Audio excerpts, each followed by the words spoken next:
भारत सरकार ने और भारत की सेनाओं ने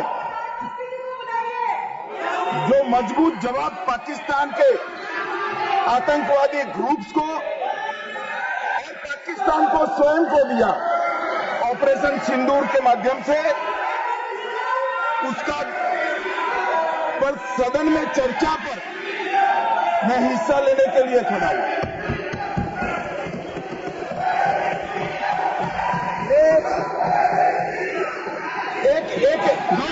भाई एक मिनट सुनो, एक मिनट प्लीज मैं आपका जवाब देना चाहता हूं। अरे यार एक मिनट, प्लीज माननीय अध्यक्ष पूछ रहे पीएम कहा है, इसका जवाब दे रहा हूं। एक मिनट सुनो भाई, आपकी जो डिमांड है उसी का जवाब दे रहा हूं। माननीय अध्यक्ष जी, पीएम साहब इनकी ऑफिस में ही है, उनको ज्यादा सुनने का शौक है क्या? भाई मेरे से निपट रहा है, काहे को प्रधानमंत्री जी को बुलाओ, और तकलीफ होगी। ये समझते नहीं है साहब।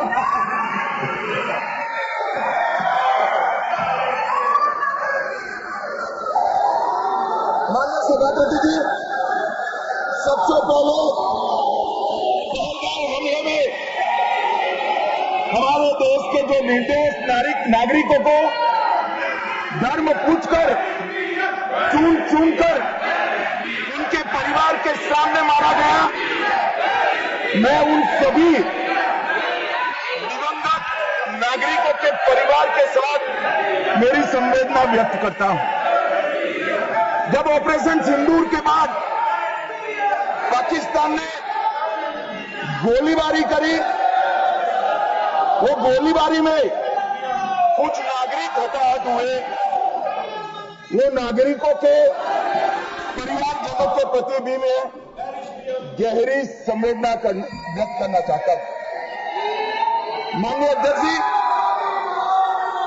ऑपरेशन सिंदूर, ऑपरेशन महादेव, ये दोनों के लिए जिन सुरक्षा बलों ने भारत का सम्मान बढ़ाया है, वो सभी को मैं हृदयपूर्वक बहुत बहुत साधुवाद देना चाहता हूं।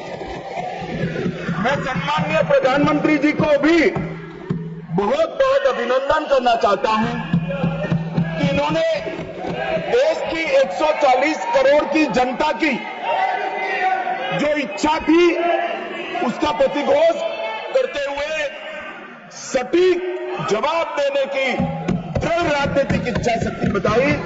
इसके लिए मैं सम्माननीय प्रधानमंत्री जी को भी अभिनंदन करना चाहता हूं। मान्यवर, सबसे पहले मैं ऑपरेशन महादेव के बारे में बताना चाहता हूं। मान्यवर, परसों ही प्लीज कश्मीर में प्लीज, आपको माननीय नेता प्रतिपक्ष सबने सुना, ये सही आचरण नहीं है आप सबका। Please go back to your seats. No, माननीय गृह मंत्री जी आप बोले। नहीं, खड़गे जी कुछ कहना चाहते हैं तो एक मिनट के लिए बताने दीजिए। बताएं सर, आप सभी लोग अपनी सीट पर जाए। माननीय एलओपी बोले please go back to your seat. Sir, go back to your seats, first go back to your seats. Mister Gokhale, mister Saket Gokhale, अपनी अपनी सीट पर जाइए। आप अपनी सीट पे नहीं है, please go back to your seat. Sir Manoj ji, please go back to your seat, go back to your seats, go back to your designated seats, then only available. Yes माननीय डिप्टी चेयरमैन साहब, मैं इसलिए खड़ा हूँ,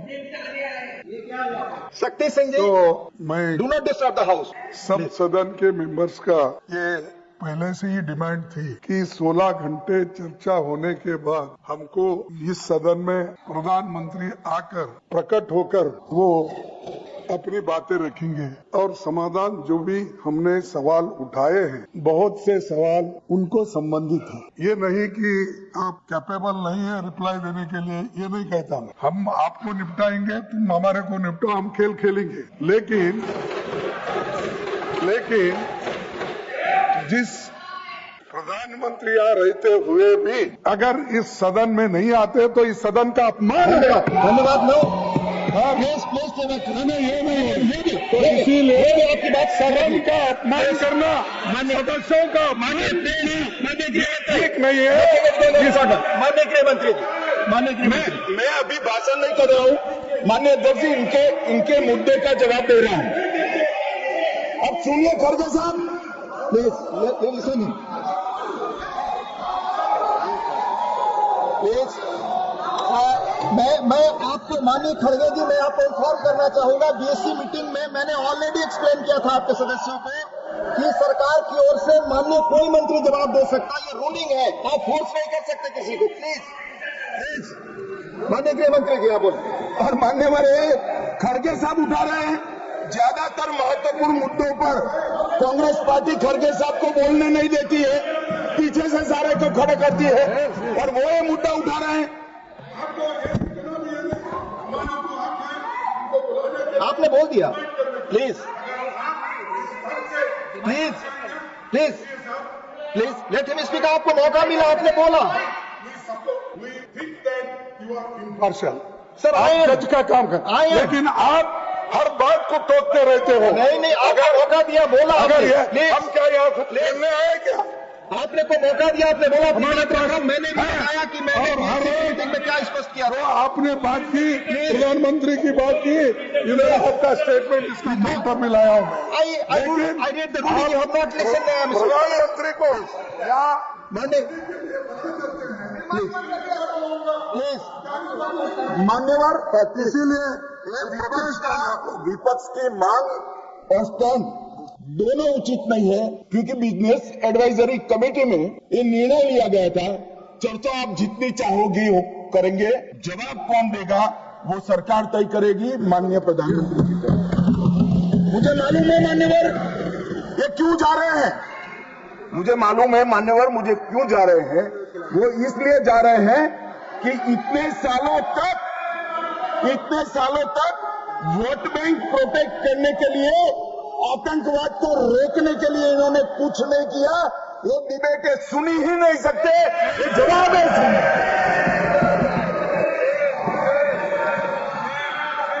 और जब भी ये कह रहे हैं और कोई लीडर ऑपोजिशन होता और ये बोलता तब तो मैं समझता। खड़गे साहब बोल रहे हैं ज्यादातर महत्वपूर्ण चर्चाओं में कांग्रेस पार्टी उनके नेता को, लीडर ऑफ ऑपोजिशन को बोलने ही नहीं देती है, और वो मुद्दा उठा रहे हैं कि माननीय प्रधानमंत्री जी जवाब। मान्यवर, मैं सबसे पहले ऑपरेशन महादेव के लिए बताना चाहूंगा। परसों ही बहुत लंबे समय से चले हुए एक ऑपरेशन का अंत आया, और वो ऑपरेशन के तहत 3 आतंकवादी, सुलेमान उर्फे फैजल जट, अफगान और जिब्रान, वो तीनों हमारी सुरक्षा बलों ने इनको मौत के घाट उतारा।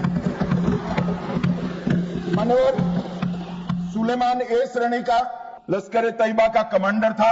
उसने पहलगाम हमले में उसकी ही राइफल से गोलियां चली थी, गगनगिर में भी उसकी राइफल से गोलियां चली थी, और उसको हमारे सुरक्षा बलों ने कश्मीर छोड़कर पाकिस्तान भागने नहीं दी। अफगान भी ए ग्रेड का लश्कर तैयबा का कमांडर था, और जिब्रान भी उच्च आला दर्जे का लश्कर तैयबा का आतंकवादी। मान्यवर, इससे स्पष्ट हो गया कि ये आतंकवादी हमले में लश्कर तैयबा का हाथ था, इसके इशारे पर ही ये घटना हुई। और साहब देखिए, प्रधानमंत्री जी ने सेना को जो हुक्म दिया ऑपरेशन सिंदूर में, मैं बाद में बताऊंगा, उसने लश्कर तैयबा के हेडक्वार्टर को छिन्न विछिन्न कर दिया।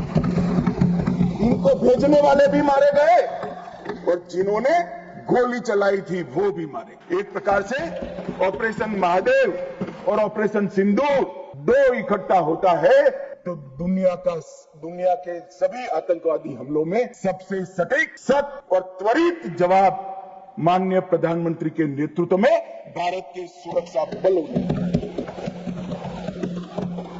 लश्कर तैयबा का आप सभी जानते हैं कि एक प्रतिबंधित संगठन है।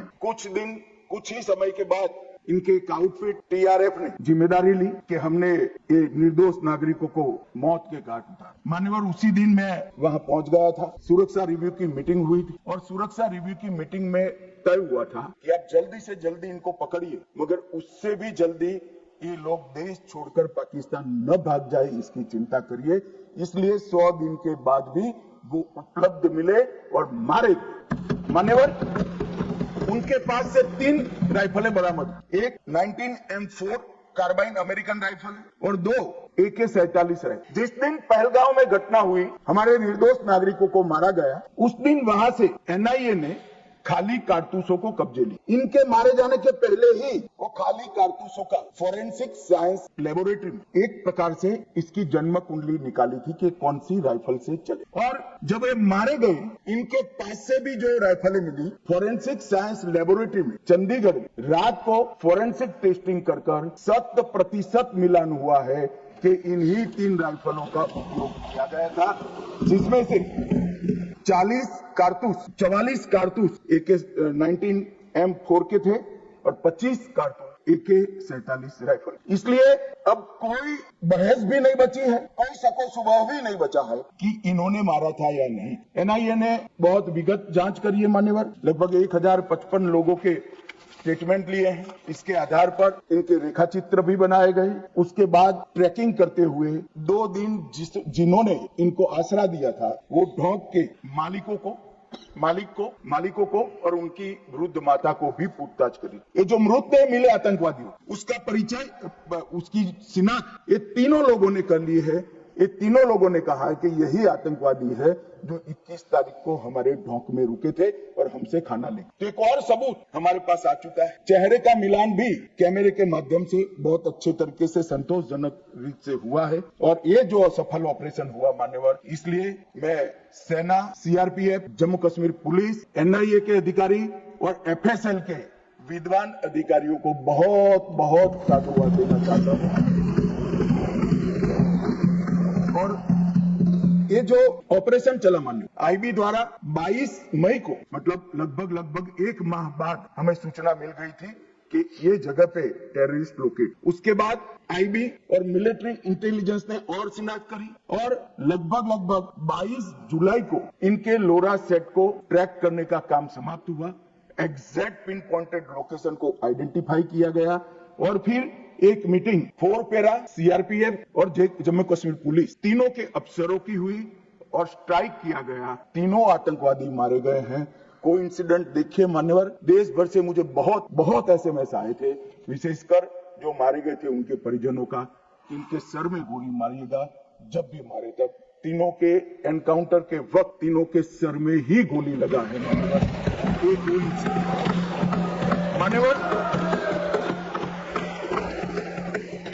आज ये मारे गए 2 दिन पहले, अब बैठे नहीं है, चिदम्बरम साहब को बैठना चाहिए था। उन्होंने सवेरे मेरे इस्तीफे की मांग के साथ एक प्रश्न कि भारत सरकार ने ऑपरेशन सिंदूर करा। ऑपरेशन सिंदूर इसलिए कहा कि ये पाकिस्तानी आतंकवादी थे, और पाकिस्तानी आतंकवादी थे इसका आपके पास सबूत क्या है? वो पूरी दुनिया में ऑपरेशन सिंदूर के जस्टिफिकेशन को चैलेंज करें। मैं आज इस सदन के माध्यम से श्री चिदम्बरम को पूछना चाहता हूं, आप किसको बचाना चाहते थे? पाकिस्तान को, लश्कर तैयबा को, ये आतंकवादियों को? अरे शर्म नहीं आती मान्यवर? और देखिए महादेव करता है तो क्या करता, जिस दिन सवाल पूछा उसी दिन ये तीनों आतंकवादी ढेर हो गए और जवाब तो घटनाक्रम ने। मगर कांग्रेस पार्टी की मानसिकता पूरी दुनिया के सामने चिदम्बरम साहब ने उजागर कर। हमारी वोट बैंक के लिए हम पाकिस्तान का समर्थन करते हुए भी नहीं डरेंगे, हमारी वोट बैंक के लिए लश्कर तोयबा को बचाने से भी हम नहीं डरेंगे, और हमारी वोट बैंक के लिए आतंकवादियों को शेल्टर देते हुए, शाब्दिक शेल्टर देते हुए भी हम। मान्यवर, ये कांग्रेस की मानसिकता है। और अभी पृथ्वीराज चौहान साहब का इंटरव्यू आ गया, उन्होंने कहा ऑपरेशन का नाम धर्म के आधार पर रखने के अलावा इनको कुछ नहीं आता। मान्यवर, कांग्रेस पार्टी बैठी नहीं है, उनको मालूम नहीं है हर हर महादेव सिर्फ धर्म का नारा नहीं है। शिवाजी महाराज ने जो मुगलों के खिलाफ लड़ाई लड़ी, स्वतंत्रता की लड़ाई लड़ी, और शिवाजी महाराज की सेना का युद्ध घोष था हर हर महादेव। और ये प्रतीक है हर प्रकार के भारत पर के हमले का, भारत की संप्रभुता पर हमले का, और भारत की सीमाओं पर अतिक्रमण के जवाब देंगे। और मैं आज यहां से चौहान साहब को भी कहना चाहता कि आप क्या नाम रखना चाहते, क्या नाम रख, उसका जवाब दीजिए। मान्यवर, ये पूरी चीजों हिंदू मुस्लिम के दृष्टि से चौहान साहब का थ्योरी देखे तो आज हमारी सेना के कई सारे हमारी सेना के डिवीजनों का जो नारा है, युद्ध घोष, कहीं प्रभु रामचंद्र की जय, कहीं जोश बोले सो निहाल, सत श्री अकाल, कहीं जाट बलवान जय भगवान है, क्या सियावर रामचंद्र की जय है, कहीं पर काली माता की जय है। ये सारे उद्घोष आप नहीं स्वीकारते हो, ये भाजपा ने रखे हुए नहीं है मान्यवर। ये हमारी सेना के जवानों से मन से निकलने वाला ये युद्धघोष, इसको हिंदू मुस्लिम के दृष्टि से नहीं देखना चाहिए। और कुछ कोई कहता है कि आज ही क्यों मारे गए। अब देखिए साहब, भाई कितना जिंदा रखना चाहता मैं भी पूछता हूं आज क्यों मारे गए। मैं तो दूसरी सेकंड मार देना चाहता, मगर इतना सरल नहीं है। जिन ऊंचाइयों पर छुपे हैं, जिस प्रकार की निर्जन जगहों पे 22 दिन तक सीआरपीएफ सेना और जम्मू कश्मीर की पुलिस ड्रोन से भेजे हुए खाना खाकर इतनी कठिन परिस्थिति में इनका पीछा कर कर मारा है, और आप मुहूर्त पूछ रहे हो क्योंकि क्यों नहीं मारना है आज? क्योंकि आज राहुल गांधी का भाषण था। इस तरह से नहीं चलता है मान्यवर। पूरे देश की जनता कांग्रेस पार्टी को देख रही है। इनकी प्रायोरिटी देश की सुरक्षा नहीं है, राजनीति है। उनकी प्रायोरिटी आतंकवाद को समाप्त करना नहीं है, अपनी वोट बैंक है। उनकी प्रायोरिटी हमारी सीमा की सुरक्षा नहीं है, उनका सेक्युलर और अपीसमेंट का पॉलिटिक्स। मगर हम इससे इत्तेफाक नहीं रखते मान्यवर। आज मैं ऑपरेशन सिंदूर के बारे में भी बताना। 22 अप्रैल को हमला हो, 22 अप्रैल को ही मेरी प्रधानमंत्री जी से बात हुई। वो विदेश थे, लगभग 2-2:30 बजे के सुमार पे बात हुई। मैं शाम होने से पहले ही श्रीनगर पहुंच गया। दूसरे दिन सुबह सुरक्षा बैठक उसी रात को कर दूसरे दिन सुबह जहां मृतदेह थे वहां जाकर उनको श्रद्धांजलि दी। मान्यवर, वो मेरे जीवन का ऐसा दिन है जो मैं कभी नहीं। एक 6 दिन की शादी, एक बच्ची ने जिसकी शादी को 6 दिन हुए, वो विधवा होकर हमें पूछती थी कब इसका बदला। मान्यवर, सब लोग शुद्ध थे, ना पानी पिया था, ना चाय पी थी, ना पीने की स्थिति थी। मैं मेरे जीवन में वो दृश्य नहीं। आज भी वो दृश्य आ जाता है तो नींद से खड़ा हो जाए, इस प्रकार की वेदना। ऐसा जघन्य अपराध कभी नहीं। धर्म के नाम पर पूछकर चूम कर इनके परिजनों के सामने मरे, छोटी बच्चियां, छोटे बच्चे, वृद्ध मां, उनकी पत्नियां, उनकी बहनें, इस सब के सामने मारा गया। और क्यों मारा गया? क्योंकि वो संदेश देना चाहते कि टेररिज्म से मुक्त हम कश्मीर को नहीं हो। मैं आज इस सदन से उनको संदेश देना चाहता हूं, जितना हो सके उतना प्रयास करना। कश्मीर आतंकवाद से मुक्त होकर रहेगा और होकर ये नरेंद्र मोदी का संकल्प। मानव 23 अप्रैल को, इसके पहले कल भाषण में कहा, वहां पर आज भी बोले, मैं बैठा था कि 24 अप्रैल को मोदी जी चुनावी सभा। हमारे साथी ने जवाब दिया ही, परंतु मान्यवर, मैं सदन का रिकॉर्ड क्लियर हो इसलिए मोदी जी वो सभा में क्या बोले थे वो कहना। मोदी जी ने 24 अप्रैल को बिहार की जनसभा में जो कहा था वो चुनावी सभा नहीं थी। इस देश के प्रधानमंत्री की जिम्मेदारी है कि देश की जनता की भावनाओं दुनिया के सामने ढंग से रखे। मैं कोट अनकोट उनके भाषण को पढ़ता हूं। मैंने 22 अप्रैल को पहलगांव का ये हमला केवल निहत्थे पर्यटकों पर नहीं बल्कि पूरे भारत की आत्मा पर हुआ एक दुस्साहसपूर्ण प्रहार। आतंकवाद के प्रति दृढ़ और कड़ा रुख, आतंकवादियों और इस हमले की साजिश रचने वालों की कल्पना से भी बढ़कर उनको बड़ी सजा दी जाए। आतंकियों के बीच बची खुची जितनी भी भूमि है उसको मिट्टी में मिलाने का समय आ गया। 140 करोड़ भारतीय इस बात के लिए एकजुट है कि आतंक के आकाओं की कमर तोड़ दी जाए। भारत हर एक आतंकवादी और उनकी समर्थकों की पहचान करेगा, उनका पता लगाएगा, उनको दंडित करेगा। आतंकवाद कभी भी भारत की आत्मा को तोड़ नहीं पाएगा। न्याय सुनिश्चित करने के हर प्रयास किए और आज मैं मोदी जी को बहुत बहुत साधुवाद देता हूं उनकी दूरदर्शी। उनका बोला हुआ एक एक शब्द आज सच। उन्होंने कहा था आतंकवादियों की बची खुची जमीन मिट्टी में मिला देंगे। साहब, उनके ट्रेनिंग के बाद मिट्टी में मिले हैं, इनके हेडक्वार्टर मिले हैं, उनके लॉन्च पैड भी मिट्टी में मिलकर जमीन दोस्त। उन्होंने कहा कि इनके आकाओं को नहीं छोड़ेंगे। मैं बाद में लिस्ट पढ़ता हूं। इनको भेजने वालों को भी हमारी सेनाओं ने मिट्टी में मिला। उन्होंने कहा आतंकवादियों को भी नहीं छोड़े। ऑपरेशन महादेव ने वो तीनों आतंकवादियों को समाप्त कर दिया। मान्यवर, एक प्रकार से मोदी जी ने कहा हुआ वाक्य, हमारी सेना, हमारी वायु सेना, हमारी जल सेना और सभी पैरामिलिट्री फोर्स और जम्मू कश्मीर पुलिस ने उसको अपना कर्म का रास्ता बना दिया और कठोर दंड देने का काम किया। मान्यवर, 23 अप्रैल को ही एक सीसीएस की मीटिंग बुलाई गई। सीसीएस की मीटिंग में कठोर संदेश देने का काम न केवल पाकिस्तान को, पूरी दुनिया को, कि भारत की सीमा और भारत की सेना, भारत के नागरिक और भारत की संप्रभुता इसके साथ खिलवाड़ नहीं करते, वरना परिणाम भुगतने पड़े। उन्होंने तय किया सीसीएस की बैठक में 1960 की जवाहरलाल नेहरू के द्वारा की गई एक तरफा पाकिस्तान के फायदे वाली सिंधु जल संधि को तत्काल प्रभाव से रोक लिया। मान्यवर, ऐतिहासिक फैसला है।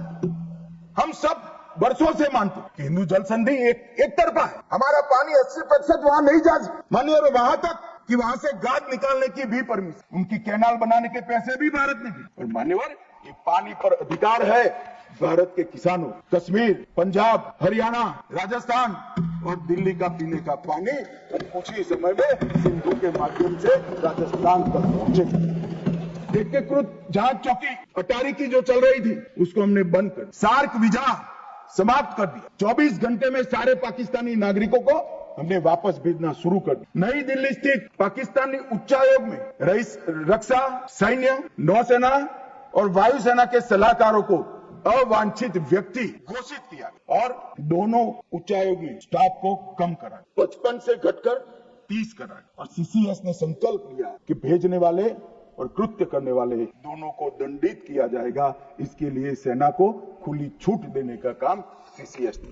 ये पूछ रहे थे कल क्या हुआ, कैसे हुआ। सीसीएस के फैसले जो है वो मीडिया में आए थे, उनको पढ़ना नहीं है, क्योंकि सारे जो फैसले लिए वो उनके द्वारा किए हुए निर्णयों को रद्द करने के और उनकी नीतियों के खिलाफ जो निर्णय हुए। मान्यवर, 30 अप्रैल को सशस्त्र बलों को ऑपरेशनल फ्रीडम देने का काम प्रधानमंत्री जी ने किया कि रक्षा मंत्रालय और सेना दोनों मिलकर तय करेंगे टारगेट क्या होगा, तरीका क्या होगा, स्थान क्या होगा और समय क्या होगा। और इसको हमारे सेना के जवानों ने इसको बहुत बखूबी निभाया। मान्यवर, मैं तीनों सेनाओं को इस सदन के इस चर्चा में बहुत बहुत सम्मान के साथ साधुवाद।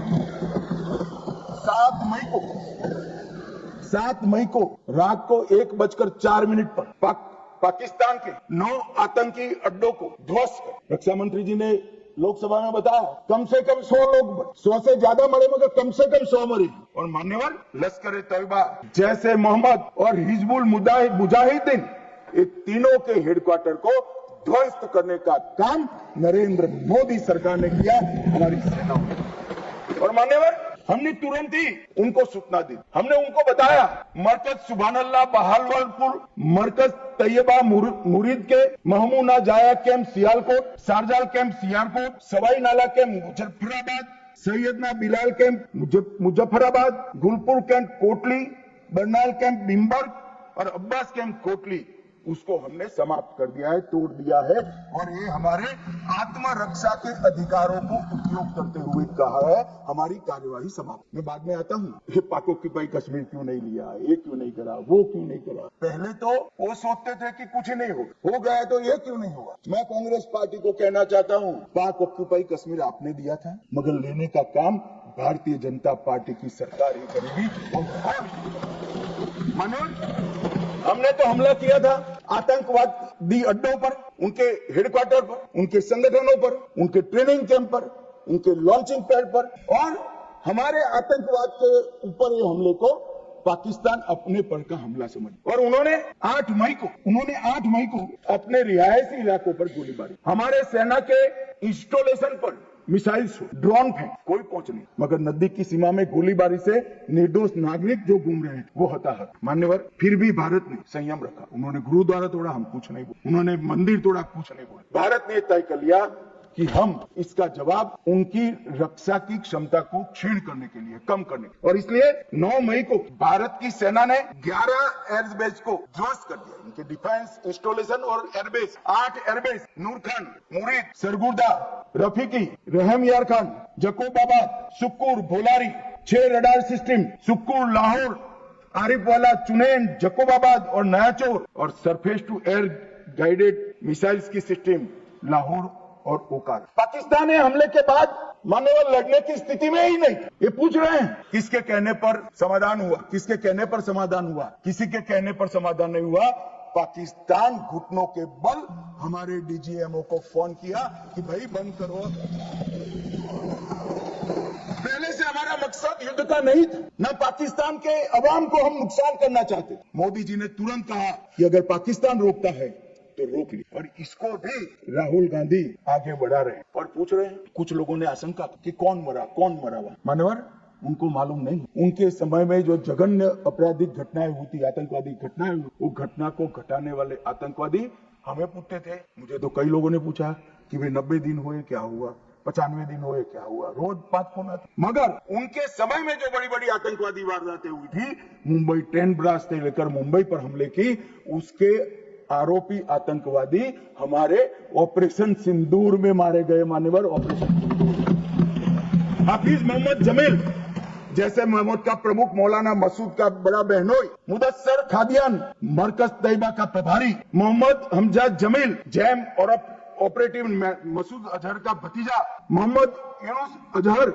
जैसे मोहम्मद का अमीर, मोहम्मद हसन खान जैम ऑपरेटिव, मोहम्मद हसन वो गंभीर रूप से घायल हुए हैं। जैम का वास्तविक प्रमुख अब्दुल मलिक, खालिद अबू अक्स और नोमान मलिक, ये सारे इतने घायल हुए हैं कि अब कुछ कर नहीं। मान्यवर ये जो हमला हुआ वो उन्होंने इनके दिल पर हमला, आतंकवाद के दिल पर पहली बार। मान्यवर पहले भी हमने सर्जिकल स्ट्राइक करी, एयर स्ट्राइक करी। एक प्रकार से सर्जिकल स्ट्राइक और एयर स्ट्राइक दोनों पाक ऑक्यूपाई कश्मीर में। मेरे जैसे लोग तो मानते हैं कि हमारी भूमि पर ही हमने हमला किया, क्योंकि पाक ऑक्यूपाई कश्मीर इस सदन के द्वारा स्वीकारा हुआ संकल्प है कि पाक ऑक्यूपाई कश्मीर भारत का। मगर पहली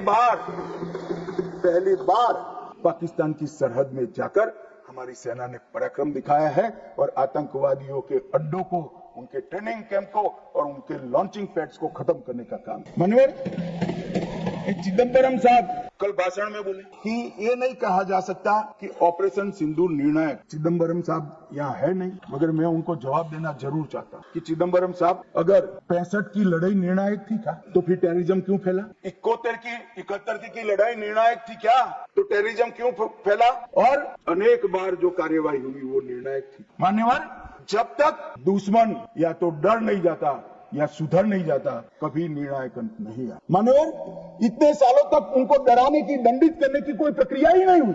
क्यों डरेंगे वो? हम तो डोजर पर डोजर भेजते रहे, कभी उनको जवाब नहीं दिया। नरेंद्र मोदी ने जवाब दिया। मान्यवर सर्जिकल स्ट्राइक करी, एयर स्ट्राइक करी और ऑपरेशन सिंदूर बहुत पैदा हो गया। मुझे मालूम नहीं, मेरे पास सूचना नहीं, रात को भी जब जाते हूँ स्वप्न में हमारी मिसाइल से दिखाई पड़ती है। डर से ही शांति होती है, ये सुधरने वाले लोग नहीं है। मगर चिदम्बरम साहब कहते हैं कि आतंकी पाकिस्तान से आए थे, इसका सबूत चिदम्बरम साहब, सबूत तो हमारी एजेंसियों ने ढूंढ लिया। अब आप क्या बोले थे, इस पर क्या बोलना? मान्यवर इनके चिदम्बरम जी के कार्यकाल में ही अफजल गुरी की फांसी जब तक वो गृह मंत्री नहीं गए नहीं। बंबई का हमला, बंबई के हमले के बाद आज ये दिग्विजय सिंह चले गए हैं, उन्होंने कहा है तो आरएसएस ने करा है। मान्यवर क्या बोल रहे हैं, किसके लिए बोल रहे हैं, किसको बचा रहे हैं, क्या कहना चाहते हैं? और हिंदू टेरर का सगुफा किसने छोड़ा? मैं आज दुनिया के सामने, देश की जनता के सामने गर्व से कहता हूं कि हिंदू कभी टेररिस्ट नहीं हो सकता। हम कभी टेररिस्ट नहीं हो सकते। क्या कहना चाहते हैं? फर्जी टाइप के केस बनाए, एक भी केस अदालत में नहीं टिका। देशभक्त संगठनों पर आरोप लगाए आपने, सिर्फ आपकी छिछोरी राजनीति के लिए, क्षुल्लक फायदे के लिए।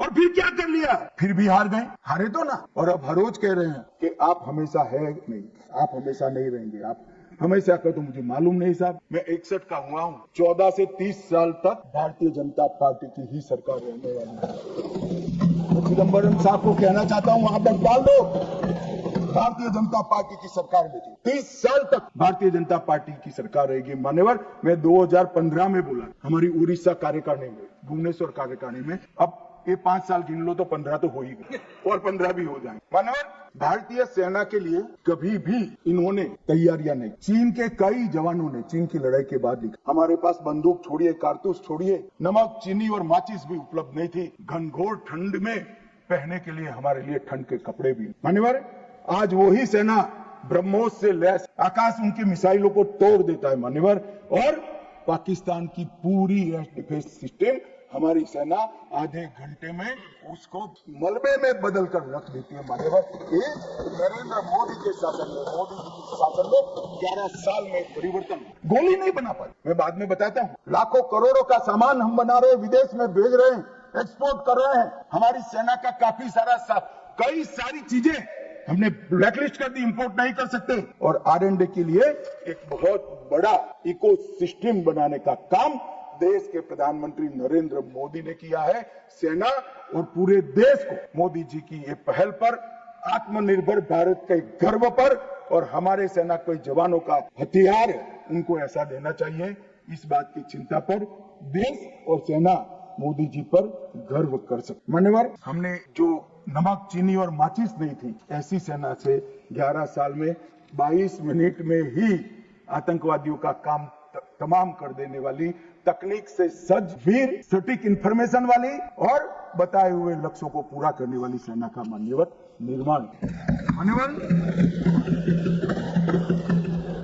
ये हमला कल्पना कर लीजिए कांग्रेस के राज में हुआ होता तो क्या। अभी तो भाजपा सरकार है, एनडीए सरकार है, मोदी जी प्रधानमंत्री, तीनों ने क्लीन चिट देने में 100 दिन लगा दी। अगर कांग्रेस की सरकार होती तो पाकिस्तान को तुरंत क्लीन चिट मिली। रक्षा मंत्रालय की जगह विदेश मंत्रालय का रातों रात जेरेक्स मशीनों पर डोजियर तैयार हो, डोजियर वहां भेजते थे और फिर चर्चा करते शर्म अल से, और कुछ नहीं करते साहब। अरे हमें सवाल पूछ रहे, कोई अधिकार नहीं है कांग्रेस पार्टी को, भारतीय जनता पार्टी को आतंकवाद के बारे में सवाल पूछने का। इस देश के अंदर आतंकवाद फैला, पनपा, बढ़ा, तो इसका एकमात्र कारण कांग्रेस की सरकारों की लचर और तुष्टीकरण से युक्त वोट बैंक की राजनीति। और आज हमारा सौभाग्य है कि एक ऐसा नेतृत्व है जो ब्रह्मोस मिसाइल्स भेजता है, डोजियर नहीं, और नेतृत्व सम्मानीय मोदी। मान्यवर, ये संघर्ष विराम के लिए भी कई सारे कह रहे, मैंने कल सुना रहा, पीओके क्यों नहीं इतना उछल उछल कर बोल। अरे यहाँ पर काफी विद्वान लोग बैठे हैं,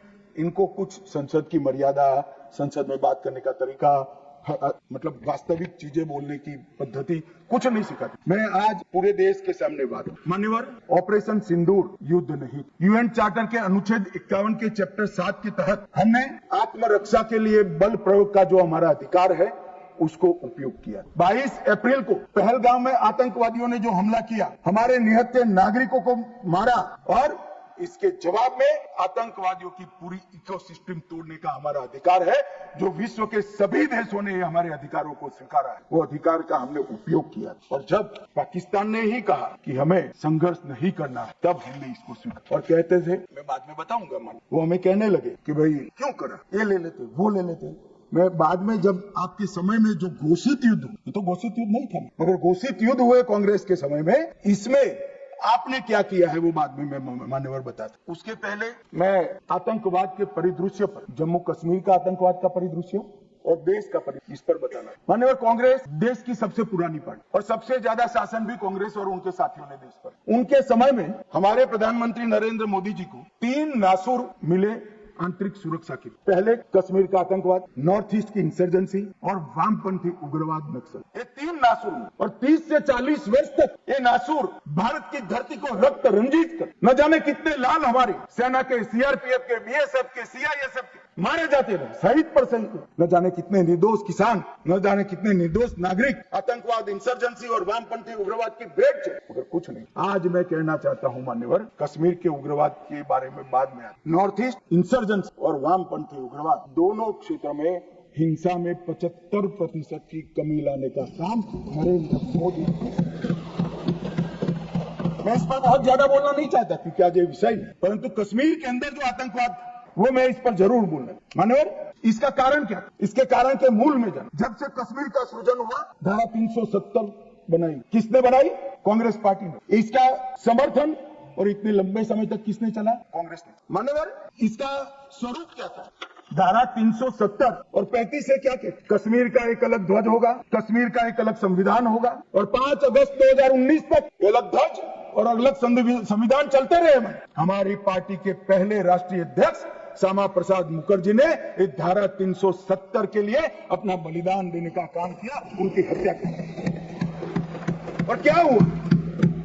इससे हमेशा अलगाववाद को पोषण मिले कि हम भारत के बाकी राज्यों जैसे नहीं है, हमें कुछ और मिल सकता है, हमारा तो संविधान अलग है, हमारा राष्ट्रीय ध्वज अलग है। तो हर युवाओं को बरगाले, उनको उकसाने का मौका हमने पाकिस्तान और कश्मीर के अंदर पहले अलगाववाद की बात हुई, फिर आजादी की बात हुई और वो ही आतंकवाद का मूल, और इसके बाद धार्मिक कट्टरता बढ़ाने वाले सारे संगठन इनकी तुष्टीकरण की नीति के कारण चलते रहे। मानो जमायत-ए इस्लामी, कई सारे संगठन जो बच्चों में, युवाओं में, किशोरों में धार्मिक कट्टरता पर बढ़ाते रहे, अलगाववाद बढ़ाते रहे, चलने दिया, बैन लगाएंगे तो हमारी वोट बैंक नाराज हो जाएगी। मान्यवर, इसके साथ साथ पाकिस्तान ने टेरर ग्रुप बनाए और ये टेरर ग्रुप के प्रवक्ता, इसका नाम है हुर्रियत कॉन्फ्रेंस, हर टेरर ग्रुप ने अपना एक ग्रुप, सिविलियन ग्रुप बनाया, इसके साथ चर्चा करते रहे और उनके परिणाम स्वरूप यहाँ आतंकवाद बढ़ता है। मान्यवर, मैं आज स्वर्गीय शम्मी कपूर को भी,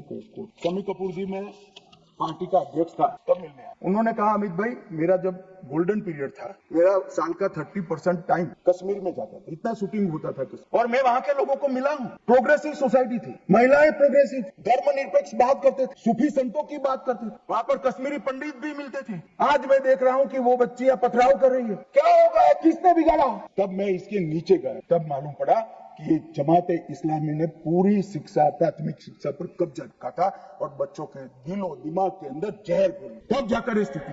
मगर कोई भी कभी भी ये कांग्रेस इसके मूल में नहीं, और मान्यवर धीरे धीरे ये बढ़ता है। मान्यवर नरेंद्र मोदी जी ने तय किया कि ऐसा नहीं, और 5 अगस्त 2019 को यही ऐतिहासिक सदन में धारा 370 और 35 समाप्त, और उसके बाद शुरू हुआ टेररिज्म को फैलाने वाले, अलगाववाद फैलाने वाले टेररिस्ट और इनकी इकोसिस्टम संपूर्ण सफाई का एक युग शुरू हुआ। धारा 370, 35 से हटाए गए, जीरो टेरर प्लान बना, एरिया डोमिनेशन की योजनाएं बनी, कैपेसिटी बिल्डिंग की योजनाएं बनी, मल्टी लेवल डिप्लॉयमेंट लगाया गया, तकनीक का उपयोग बढ़ाया गया, जेल प्रबंधन बढ़ाया गया, ड्रोन रोधी सिस्टम और गन तैनात किए गए। मान्यवर, हम सब ने देखा, देश की जनता ने देखा, कई आतंकवादी मारे गए, 10-10 हजार के जनाजे निकले। मान्यवर, हमने कठोर निर्णय लिया, आतंक में लिप्त किसी भी व्यक्ति का जनाजा नहीं निकलेगा, जहां मरेंगे वही दफना दिया। और मान्यवर, इस वक्त कांग्रेस पार्टी ने विरोध किया, फारूक अब्दुल्ला जी की पार्टी ने विरोध किया, आतंकी समर्थन को चूम चूर कर नौकरियों से निकाला गया, पासपोर्ट और गवर्नमेंट कॉन्ट्रैक्ट के हेतु इनको अघोषित किया गया। 75 पाकिस्तानी समर्थक सरकारी कर्मचारियों को ड्यू लीगल प्रोसेस से बर्खास्त करा दिया गया। बार काउंसिल सस्पेंड कर भारत के संविधान को मानने वाली बार काउंसिल प्रस्तावित की गई। यूएपीए अदालतों की स्थापना हुई और लगभग मई 22 से लेकर मई 25 तक 2267 प्रकरण यूएपीए के दर्ज हुए। इनकी पूरी टेरर फाइनेंस की इकोसिस्टम को ध्वंस किया। एनआईए और ईडी ने बहुत अच्छी कार्रवाई की, कई एसओपी बनाई गई और 347 संपत्तियों को जब्त। एक और जमात इस्लामी और ऐसे संगठनों को हमने बंद करने का काम किया और दूसरी ओर मान्यवर इनकी इकोसिस्टम को भी हमने समाप्त। मैं आज इस सदन के रिकॉर्ड के लिए बैन किए हुए संगठनों का लिस्ट पढ़ना चाहता हूं। द रेजिस्टेंस फ्रंट टीआरएफ जिसने घटना करी, people's anti fascist front, Tehreek ul Mujahideen, Jamaat ul Mujahideen, Jammu Kashmir Ghaznavi force, Khalistan tiger force, Hizb ul Tahrir, Jamaat Islami, Jammu Kashmir liberation front, Jammu Kashmir democratic freedom party, Muslim league Jammu Kashmir, Tehreek Hurriyat, Muslim conference Sumji group, Jammu Kashmir national front, Jammu Kashmir people front league, Jammu Kashmir people's league, Jammu Kashmir Ittihad Musalman Awami action committee और इसके साथ साथ सिख फॉर जस्टिस और PFI को भी हमने बैन। और मान्यवर परिणाम क्या हुआ? परिणाम ये हुआ 2010 में 10 से 15 की एवरेज ऑर्गेनाइज टाउन पिल्टिंग, हमने भी दृश्य देखे हुए जो शम्मी कपूर ने चिंता की थी। छोटी छोटी बच्चियां पथराव कर 2564 सालाना हो 2564 पथराव की घटना होती। 2024 के बाद एक भी घटना नहीं। ऑर्गेनाइज हड़ताल जिसका वो लोग ऐलान करते थे, पाकिस्तान के बैठे हुए हुर्रियत के आका सालाना 132 दिन घाटी बंद रखते थे। 3 साल से एक भी हड़ताल का ऐलान नहीं हुआ है, हिम्मत नहीं। टाउन पेल्टिंग में नागरिकों की मृत्यु, 112 नागरिक मारे जाते थे। अब 0 मारे जाते। सिक्योरिटी फोर्स का इंजर्ड साल में 6,235 सिक्योरिटी फोर्सेस इंजर्ड होती थी, अब 0। मान्यवर, इसके साथ साथ ये पूछ रहे थे, अभी वो शिवसेना की सदस्य भी पूछ रहे, क्या आतंकवाद समाप्त हो गया? इतनी गहरी जड़ें कांग्रेस ने डाली है, समाप्त होने में बहुत देर। हमारा प्रयास है जल्द से जल्द, परंतु मान्यवर आंकड़े में कहना चाहता हूं, समाप्ति के कगार पर है। आपको पसंद नहीं आएगा मगर समाप्ति के कगार पर है। सर, पहले 2004 से 14 तक कुल घटनाएं 7,217 हुई, 7,217, 7,217, और जून 15 से मई 25 तक 2150, 70% की कमी हो गई। आतंकवादी घटनाओं में 70% कमी। नागरिकों की मृत्यु 1770 हुई थी, अब नागरिकों की मृत्यु 357 हुई है। मान्यवर, 80% की कमी। और सिक्योरिटी फोर्सेस 1060 मारे गए थे, अब 542 मारे गए हैं। मान्यवर, 49% की कमी। मान्यवर, इसके साथ साथ हमने कश्मीर के अंदर ढेर सारा काम किया। मान्यवर, लगभग 59,000 करोड़ 53 परियोजनाएं। चिनाब पर विश्व का सबसे बड़ा पुल बना, 8.5 किलोमीटर लंबी बनिहाल सुरंग बनी, उधमपुर श्रीनगर बारामूला तक रेल पहुंची, जोजिला सुरंग और बनिहाल सुरंग बने, रोजगारी का सृजन 63,000 लोगों का हुआ। जम्मू देश का पहला शहर बना जहां IIM, IIT और एम्स तीनों संस्थान वहां पर है। लगभग ऐसी स्थिति कश्मीर में भी तीनों प्रोग्रेस पर है। 40,000 नौकरियां दी, विस्थापितों को प्रतिनिधित्व दिया। कश्मीर विस्थापित कश्मीर पंडितों के 2 सदस्यों का नामांकन करने का कानून लेकर आए। और सबसे बड़ी बात मान्यवर, हमने भारत के संविधान का झंडा कश्मीर में फहराने का काम। ये पूछते हैं क्या हुआ? पहले 3 परिवारों तक राजनीति, न पंच था, न सरपंच था, न तहसील पंचायत थी, न जिला पंचायत। आज जम्मू कश्मीर में 34,260 जनप्रतिनिधि चुने हुए जम्मू कश्मीर के नाम। मान्यवर, पहले चुनाव होते थे। मुझे एक सेना के रिटायर्ड जनरल मिले, बाद में मैं बताता हूँ। मैं कहा, अमित भाई, हमारा काम तो मुख्य सुरक्षा का नहीं था, वो तो भगवान भरोसे। सबसे बड़ा काम फर्जी वोटिंग कराते थे प्रशासन, हम इनकार करते थे। कई लोगों को मेमो दिए गए, फिर भी हम अड़े रहते थे। 3%, 4% वोटिंग होती थी। आज नरेंद्र मोदी के शासन में जिला पंचायत के चुनाव में 98.3%। जनरल इलेक्शन में अब तक का सबसे ज्यादा वोटिंग आजादी से। ये बताता है वहां लोकतंत्र प्रस्थापित हो रहा है। मान्यवर, और 63% हुआ। और 1,000 करोड़ से रुपए से ज्यादा पैसा पंचायतों को सीधा देने का काम। मगर मान्यवर, क्यों हुआ? मैं आज पूरे सदन को बताना चाहता हूँ। मैं अभी इस बात को कभी उजागर, मगर मुझे लगता है मौका भी है और दस्तूर। जब से प्रधानमंत्री की कुर्सी संभाले, तब से उनके दिलो दिमाग पर कश्मीर की शांति का भूत अहर्निश सुधा। मान्यवर, 2015 में पार्टी का अध्यक्ष मोदी जी ने मुझे जनरल सिन्हा के घर पर भी, जनरल सिन्हा जो कई साल तक कश्मीर में सेवा, नॉर्थ ईस्ट में भी NCR में रहते थे, मैं 3 दिन उनके घर पर बैठा, उन्होंने पूरी डिटेल बताई। फिर कश्मीर से जुड़े हुए 25 लोगों की अलग अलग सूची दी, इनके साथ मैंने घंटों चर्चा की थी। और मोदी जी ने भी अनेक लोगों को बुलाकर चर्चा की। अगर मोदी जी करते हैं वो बताते नहीं है, मगर मुझे कुछ तो मालूम, क्योंकि काफी सरपंच को मिले थे, इनकी मिनट्स मेरे पास आई पार्टी की दृष्टि से। युवाओं से मिले थे, धार्मिक नेताओं से मिले थे, जम्मू के लोगों को मिले, घाटी के लोगों को मिले, और नेशनल कॉन्फ्रेंस के MPO को भी मिले। और ढेर सारा मंथन 2014 से चलता था। वो मंथन अंत में कश्मीर के अंदर, आज मैं विश्वास के साथ कह रहा हूं साहब, आतंकवाद समाप्ति के कगार पर है। आतंकवाद समाप्ति के कगार पर। एक जमाना था कि पाकिस्तान को आतंकवादी पाकिस्तान से भेजने ही नहीं पड़ते, हमारे कश्मीर के युवा हाथ में हथियार उठा लेते। मगर आज मैं 6 माह का रिकॉर्ड इस सदन को बताता हूं। 6 माह में आतंकवादी संगठनों में एक भी कश्मीरी युवा की भर्ती नहीं हुई है। और जो मारे जा रहे हैं वो सारे पाकिस्तान, क्योंकि जम्मू कश्मीर के अवाम ने मोदी जी की नीतियों को स्वीकारा है। पहले कभी नहीं हुआ सर कि आतंकवादी कोई बड़ा कृत्य करते थे। घाटी में इसका विरोध। मैं आज घाटी की जनता को, जम्मू की जनता को बहुत बहुत साधुवाद देना चाहता हूं। एक भी गांव ऐसा नहीं था घाटी का जहां ये पहलगाम हमले का विरोध।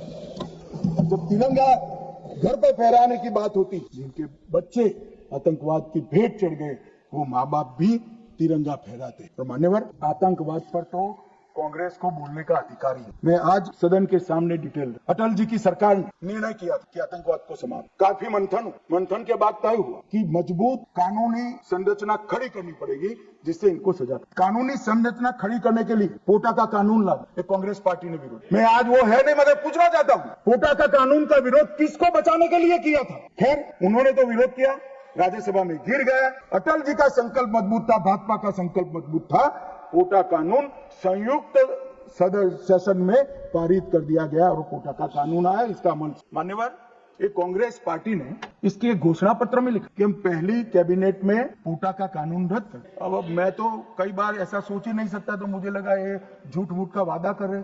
और मान्यवर देखिए, पहली कैबिनेट में ही इन्होंने पोटा के कानून को रद्द कर दिया। और कांग्रेस टेररिस्ट की बात करी, टेररिज्म की बात करी, आज तो उसका पोषण करने वाली पार्टी। मान्यवर, इसके बाद क्या हुआ? 2005 में रामलला के टेंट पर हमला हुआ, मंदिर उस वक्त नहीं बना था। मुंबई लोकल ट्रेन में 7 धमाके हुए, 187 लोग मारे गए। डोडा में हमले हुए, 34 हिंदू मारे गए। हैदराबाद में धमाके हुए, 44 लोग मारे गए। 2005 रामलला का टेंट, 2006 मुंबई ट्रेन, डोडा 2006, 2007 2 बम धमाके हैदराबाद में, 44 लोग मारे गए। 7 यूपी में धमाके हुए, 13 लोग मारे गए। 8 रामपुर सीआरपीएफ कैंप पर हमला हुआ, 2008 आर्मी के काफिले पर हमला हुआ, 10 नागरिक मारे गए।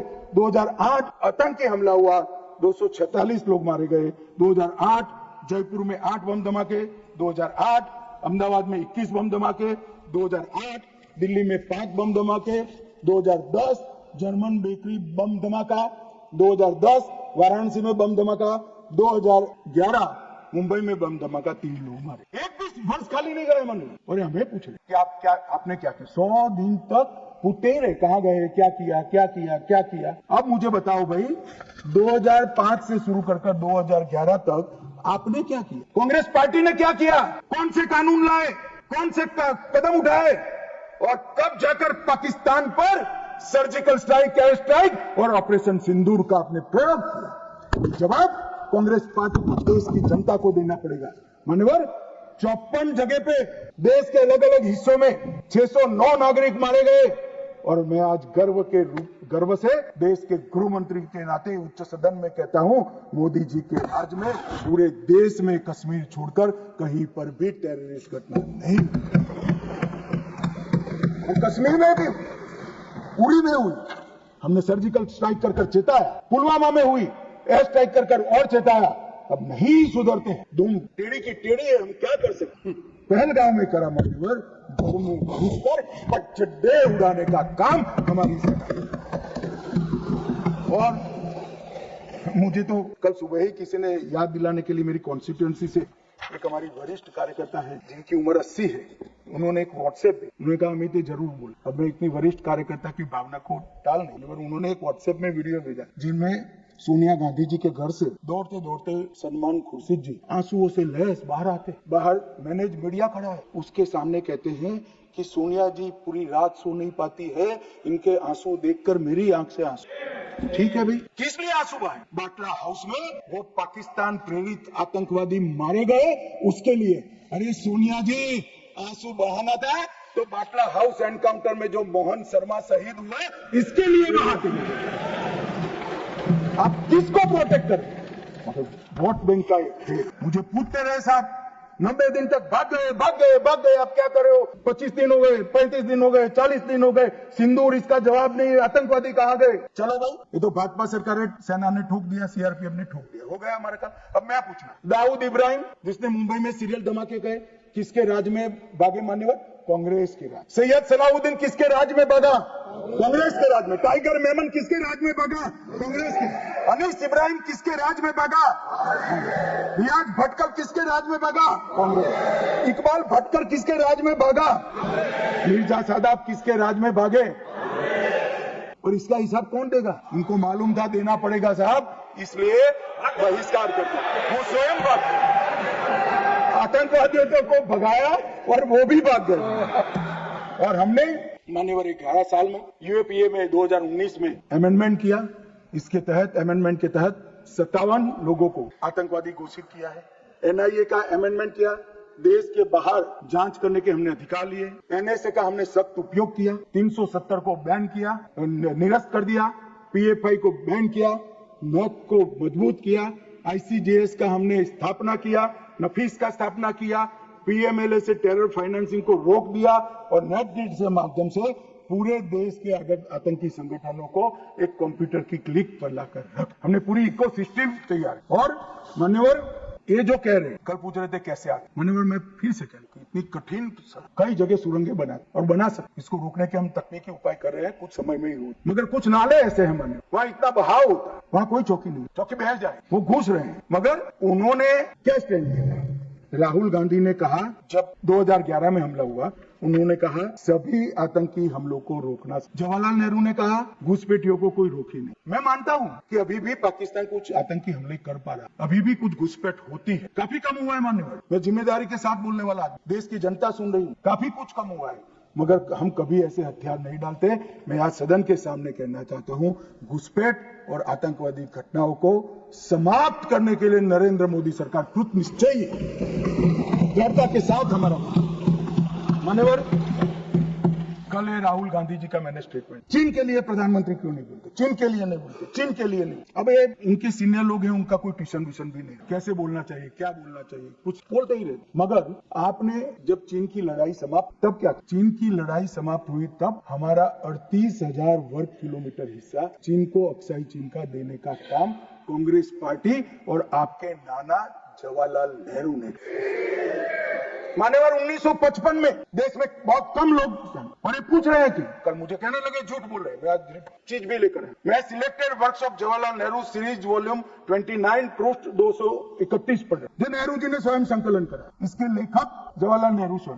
अनौपचारिक रूप से संयुक्त राज्य अमेरिका की ओर से सुझाव दिया गया कि चीन को संयुक्त राष्ट्र से तो संबंध किया जाए, यूएन में उसको मेंबरशिप दी जाए, परंतु उसको सुरक्षा परिषद में नहीं और उसकी जगह भारत को देना चाहिए। साहब कोई भी देश का प्रधानमंत्री होता धन्यवाद करता और भारत सुरक्षा परिषद में मेंबर बने। आज मोदी जी जो प्रयास करते थे, करने की जरूरत भी नहीं पड़ती, हमारे पास भी वीटो होता, परंतु इन्होंने क्या कहा, हम स्वीकार नहीं कर सकते। चीन जैसे महान देश को सुरक्षा परिषद में नहीं रखते हैं तो सुरक्षा परिषद के मायने ही नहीं रहते।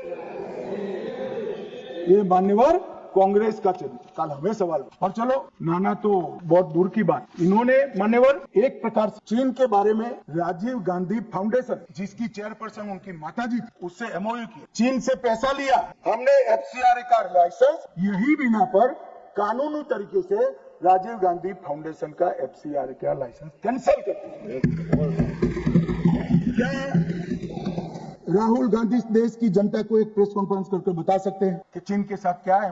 मान्यवर हम जब हमारे सेनानी चीन की सेना के आंखों में आंख डालकर डोकलाम में सीना चौड़ा कर खड़े थे, तब ये चीन के राजदूत के साथ गुपचुप मीटिंग स्वयं राहुल गांधी। ये तो पीढ़ियों से चीन प्रेम चला रहा है, हिंदी चीनी भाई भाई से शुरू हुआ, सोनिया गांधी के राजीव गांधी फाउंडेशन से गुजरता हुआ चीन के राजदूत की मीटिंग तक आया। मान्यवर और ये हमें कह रहे हैं कि आपने चीन का नाम नहीं दिया। अरे भाई जब देना है तब देंगे, और हमारे विदेश मंत्री ने बहुत मजबूती के साथ इसका जवाब दिया। हर चीज प्रधानमंत्री को बोलने की जरूरत नहीं है, मगर आप देश की जनता को बताओ जरा, क्या एमओयू हुआ, कितना पैसा लिया, चीन के राजदूत के साथ युद्ध की स्थिति में कैसे बात कर सकते? और आप प्रतिपक्ष के नेता हो, 38,000 स्क्वायर किलोमीटर भूमि चली गई, और साहब इरिस्पॉन्सिबिलिटी देखें, कहते हैं वहां घास का तिनका भी नहीं उगता। अब नेहरू जी का सर मेरे जैसा था साहब, तो हमारे महावीर त्यागी थे, उन्होंने कहा कि साहब आपके सर पर भी एक बाल नहीं है, क्या इसको चीन भेज दे? क्या रिस्पॉन्सिबिलिटी है, कितने इरिस्पॉन्सिबल जवाब। और अभी संधि की बात करें मान्यवर, मैं 71 के युद्ध में हमारा विजय, इंदिरा जी प्रधानमंत्री थी, बहुत अच्छा काम हुआ, विजय हुआ। 93,000 पाकिस्तान के सैनिक युद्ध बंदी, 93,000 पाकिस्तानी सैनिकों को शिमला समझौते में लौटा, पाक ऑक्यूपाई कश्मीर नहीं मांगा। अगर उस वक्त इंदिरा गांधी, इस देश की दिवंगत प्रधानमंत्री जी, पाक ऑक्यूपाई कश्मीर लिखवा लेती तो आज आतंकवाद देश में आ ही नहीं सकता था। मान्यवर पाक ऑक्यूपाई कश्मीर भी आ, मान्यवर इसके साथ साथ हमारा 15,000 वर्ग किलोमीटर क्षेत्र हमारे कब्जे में था पाकिस्तान, वो भी दे दिया। पाकिस्तान के 93,000 युद्धबंदियों को दे दिया, हमारे सिर्फ 54 पकड़े गए थे, वो वापस, आज भी उनके परिवारजन उनकी राह दे। मान्यवर, क्या संवेदनशीलता है, क्या समझौता किया आपने। और साहब, जनरल मानेकशॉ, जिनको 71 युद्ध का आर्किटेक्ट कहा जाता है, उन्होंने एक इंटरव्यू में कहा था, जनरल मानेकशॉ के इंटरव्यू में कहते हैं, शिमला में भुट्टो ने भारत के नेतृत्व को मूर्ख, वो इंटरव्यू अंग्रेजी में, इसलिए मैं कोट अनकोट पढ़ा। I told her, into bracket उन्होंने छापा है Indira Gandhi, that I told her that he into bracket Bhutto, I told her that he has made monkey out of। अरे हमें पूछ रहे संधि क्या, हमने तो युद्ध ही घोषित नहीं करा था, संधि किस चीज की भी। हमारा एक लिमिटेड एग्रेशन था, टेररिज्म पर हमारा हमला था, और हमारे आत्मरक्षा के अधिकार का उपयोग करते हुए, अरे हमें पूछ रहे। चिंता मत करो राहुल गांधी, पाक ऑक्यूपाई कश्मीर की चिंता है ना, भारतीय जनता पार्टी ही ला देगी पाक ऑक्यूपाई। आप नहीं ला पाए, कांग्रेस पार्टी नहीं ला पाई, हमें लाए। और मान्यवर, पाक ऑक्यूपाई कश्मीर छोड़िए, पाकिस्तान की रचना ही कांग्रेस पार्टी। मैं कम से कम इतना तो जिम्मेदारी के साथ कह सकता, मैं उस वक्त निर्णायक स्थिति में होता तो भारत माता के टुकड़े कभी सिग्नेचर नहीं करता। उम्र हो गई थी, जल्दी थी, प्रधानमंत्री बनना था, देश के टुकड़े टुकड़े कर, आज तक देश पछता है। मान्यवर, आतंकवाद के मुद्दों पर अंतर्राष्ट्रीय मंचों में हमारी देश की फजीहत कर, मुंबई अटैक के बाद शर्म अल शेख सम्मेलन हुआ, जिसको पूरी दुनिया की डिप्लोमेसी में बलूचिस्तान ब्लंडर के नाम से जानते हैं, उसमें प्रस्ताव किया कि दोनों देश आतंकवाद के शिकार। अब भला दुनिया में कोई पाकिस्तान को आतंकवाद का शिकार कह सकता है? लोग हमारे मरे हैं, जवान हमारे मरे हैं, और आपने उनको पाकिस्तान को सर्टिफिकेट दे दिए। मान्यवर, और भारत पाकिस्तान के आधिकारिक बयान में भी बलूचिस्तान का जिक्र किया, इनका आंतरिक मामला, हमारा कोई लेन देन नहीं है। बलूचिस्तान में जो घटनाएं हो रही, मनमोहन सिंह स्वीकार कर आए, और उसके बाद में उन्होंने कहा कि टेरर की घटना और वार्ता, उसके बीच में कोई रिलेशन। भगवान भला करे, देश की जनता का नरेंद्र मोदी को प्रधानमंत्री बनाया, वो चीज को नरेंद्र मोदी ने समाप्त कर दी।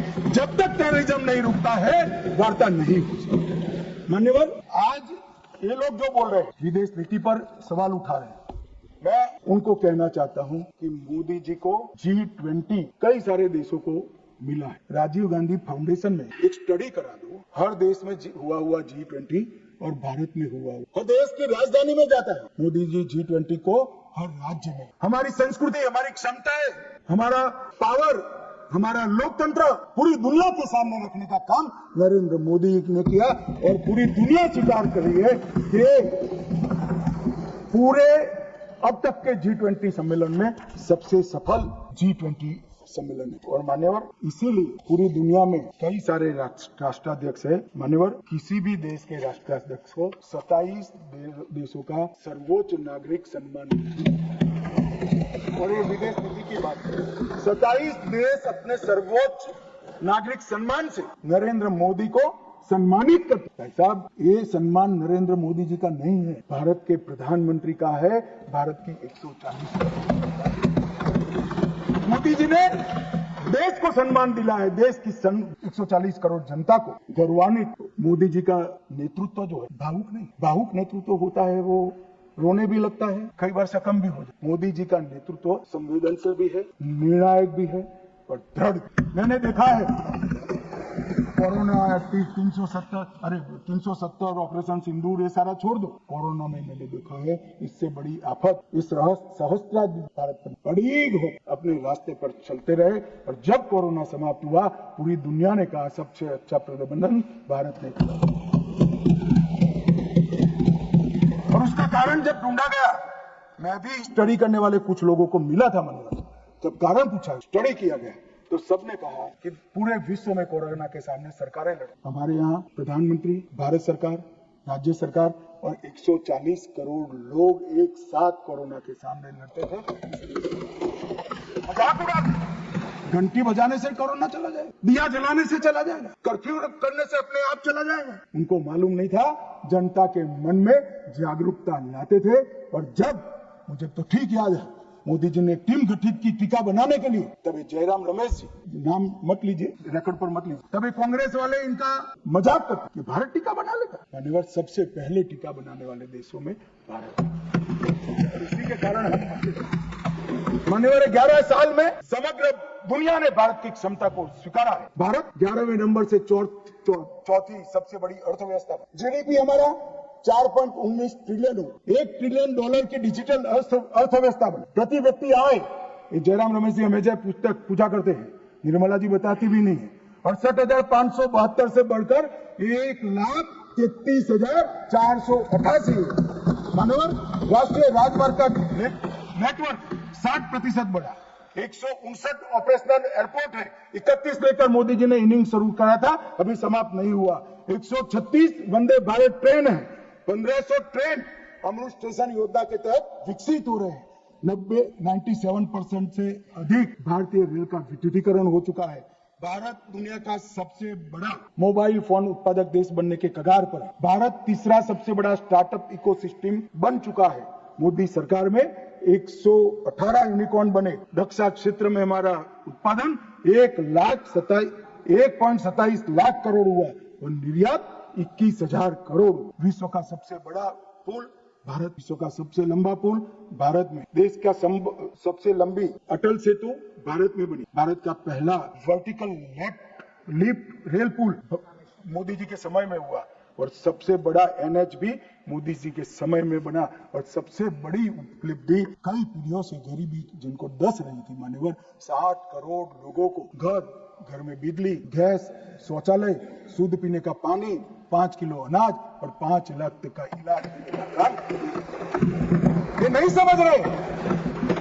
आपकी जो इच्छा हो, मैं मान्यवर एनालिसिस के साथ इस सदन में जिम्मेदारी के पूर्वक कहना चाहता हूं, जब भी भारत की आजादी का इतिहास 25 साल के बाद शताब्दी के वर्ष लिखा जाएगा, ये मोदी एरा स्वर्ण अक्षरों से लिखा जाएगा। किसी ने और मान्यवर कई सारे चीजें जो भारत के स्वाभिमान से साथ जुड़ी थी, हमारे इतिहास के साथ, हमारी संस्कृति के सम्मान के साथ, वो सारी चीजों को इन्होंने 75 साल तक लटका कर। मैं आज एक लिस्ट पढ़ना चाहता हूं। अचीवमेंट जो हुए, आर्थिक विकास हुआ है, प्रजा का आत्मगौरव उड़ा है। आर्टिकल 370 को हमने हटा दिया।